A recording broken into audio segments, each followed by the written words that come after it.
नफरत के बाजार में मोहब्बत की दुकान खोलने की बात करने वाले राहुल गांधी इस वक्त मुल्क के मुख्तलिफ मकामात पर लोगों से मिल रहे हैं।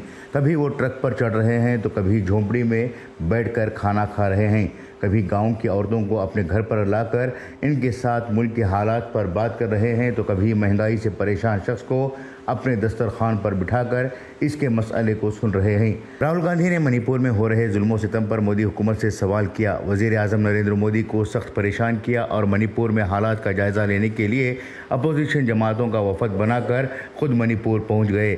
वहां के हालात के ताल्लुक से पार्लियामेंट में आवाज़ बुलंद की।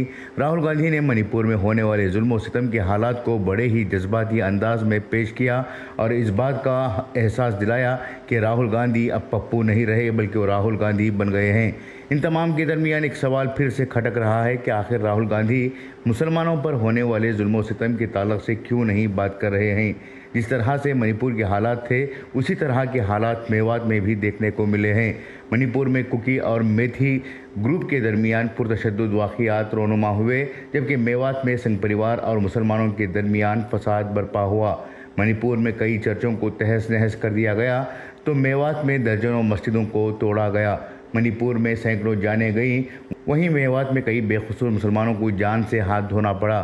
सैकड़ों मुसलमानों को जेलों की सलाखों के पीछे जाना पड़ा है। लेकिन राहुल गांधी ने मेवात के मुसलमानों पर होने वाले जुल्म पर ना ही सोशल मीडिया पर तबसरा किया, न तो उन्होंने मेवात के मुसलमानों से मुलाकात करने का कोई इरादा जाहिर किया है। सवाल हो रहा है कि आखिर राहुल गांधी मेवात क्यों नहीं जाते। इसका जवाब भी आसान है कि कांग्रेस हो या दूसरी सेल्फ डिक्लेयर सेकुलर जमातें बखूबी जान चुकी हैं कि मुसलमान चाहे मेवात के हों या कर्नाटक के, मुसलमान चाहे दिल्ली के हों या महाराष्ट्र के, वो बीजेपी के साथ तो नहीं जाएंगे। अलबत्ता कांग्रेस और सेल्फ डिक्लेयर सेकुलर सियासी जमातों के ही वोट बैंक बनकर रहेंगे।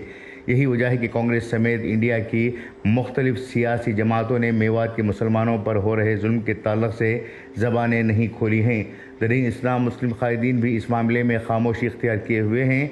जिन सेकुलर जमातों के लीडरों को मुस्लिम तंजीमें इफ्तार पार्टी, ईद मिलन और एकजहती के प्रोग्रामों में स्टेज की रौनक बनाते हैं, उन्हीं कायदीन पर कभी इस बात का दबाव डालने के लिए आगे नहीं आते कि वो मुसलमानों और दीगर अक़लियतों पर के मसाइल पर खुलकर मैदान में आएँ।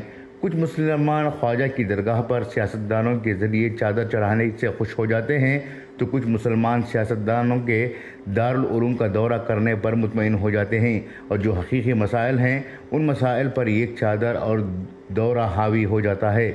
मुसलमानों ने उन कायदीन को अपना समझ रखा है जो अपनी तकरीरों के दौरान अस्सलामु अलैकुम कहते हैं, अज़ान के दौरान वक्फा देते हैं। ऐसे सियासतदान तो बीजेपी में भी मौजूद हैं, मगर मुसलमान इन लोगों के दिखावे पर जल्द भरोसा कर लेते हैं और अपने मसाइल को हल करवाने के लिए पेशरफ्त नहीं करते। ज़रूरत इस बात की है कि मुसलमान इन जज्बाती हरकतों में ना आएँ, बल्कि अपनी अक़ल लगाकर हालात को बेहतर बनाने के लिए काम करें। ख़ुसूसी पेशकश इनक़लाब न्यूज़, बेंगलुरु।